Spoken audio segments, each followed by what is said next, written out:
Assalamualaikum warahmatullahi wabarakatuh. Selamat pagi dan selamat datang di mata kuliah Politik Perdagangan Internasional. Pada week keempat kali ini, kita akan menjelaskan mengenai strukturalisme di perdagangan internasional. Baik, untuk strukturalisme kita harus mengetahui terlebih dahulu apa dasar-dasar asumsi yang ada pada strukturalisme.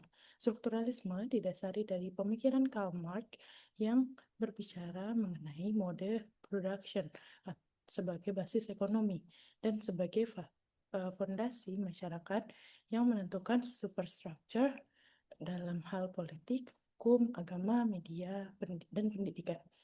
Strukturalisme, dia memandang kapitalisme sebagai sistem kelas yang eksploitatif dengan basis ekonomi yang menentukan struktur sosial politik. Kapitalisme langgang karena ada surplus value dan ekspansi global yang kontradiktif, sehingga menimbulkan krisis. Nah, strukturalisme itu memiliki hubungan dengan negara, di mana menurut strukturalisme negara itu tidak netral. Ada kritik terhadap liberalisme. Strukturalisme ini memberikan kritik kepada liberalisme yang melihat negara sebagai entitas netral, padahal strukturalisme melihat negara itu sebagai entitas yang ditunggangi dengan kepentingan tertentu. Negara itu dianggap sebagai instrumen elit oleh strukturalisme, di mana negara ini dipandang sebagai alat paksa dan represif yang mendukung tatanan sosial dan ekonomi yang eksploitatif serta mencerminkan kepentingan kelas dominan.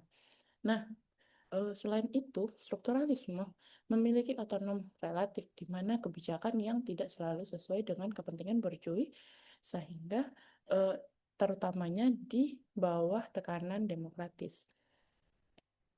Nah, untuk mempelajari lebih lanjut mengenai strukturalisme dalam perdagangan internasional, kita harus mengetahui adanya teori dependensi atau teori ketergantungan, di mana teori ini menjelaskan mengenai kritik modernisasi yang disampaikan dari teori trickle down.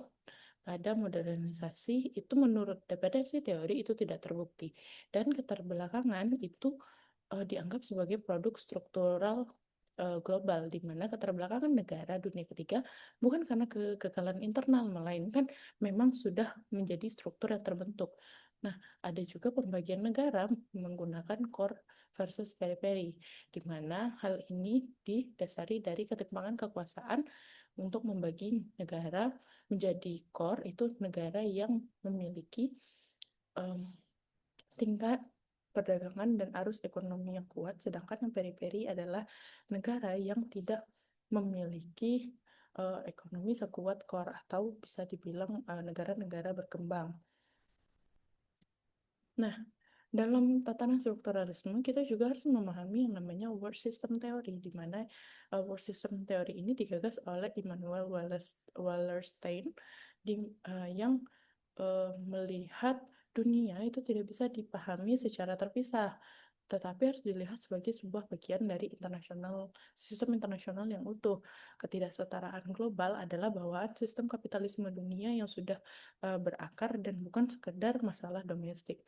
Nah, awalnya perbedaan core dan periphery ini kecil, tapi setelah masifnya sistem kapitalisme, maka ketimpangannya dari core dan periphery ini semakin lebar.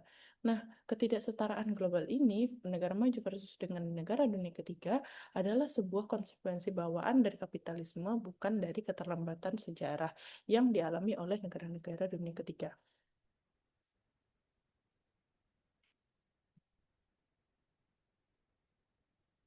Nah, ini adalah salah satu contoh dari penggunaan strukturalisme pada tatanan perdagangan internasional yang mengambil contoh dari India. India itu awalnya join dengan para komunitas RCEP. Lalu pada tahun 2022, India menganggap diri mereka selama join dengan RCEP itu sebagai sebuah sapi perah, sehingga mereka merasa bahwa mereka harus keluar dari komunitas RCEP itu, sehingga keuntungan karena menurut India, keuntungan yang didapat dalam RCEP hanya dirasakan oleh elit-elit India saja dan akhirnya akan menambah kesenjangan kelas yang ada di domestik India itu sendiri.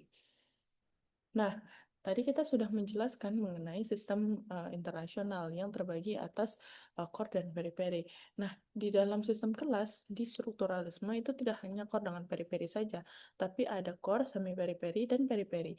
Core itu adalah direpresentatifkan kepada negara-negara maju, sedangkan semi-periphery itu adalah lembaga-lembaga yang em, atau negara-negara yang dibilang terlalu kuat tidak, tapi terlalu lemah juga tidak. Jadi dia bisa menjadi katalisator dari si core dan periphery. Sedangkan periphery adalah negara-negara yang memang lemah dari ekonomi dan cenderung termasuk kepada negara dunia ketiga. Nah, kenapa ada pembedaan antara core, semi-periphery, dan periphery? Ya karena adanya kapitalisme yang dipertahankan melalui institusi internasional, di mana lembaga-lembaga tersebut mewakili kepentingan elit global, bukan netral ataupun murni demi pengentasan kemiskinan yang ada di sistem internasional. Nah, sekian penjelasan mengenai strukturalisme dalam perdagangan internasional. Sampai bertemu di pelajaran selanjutnya.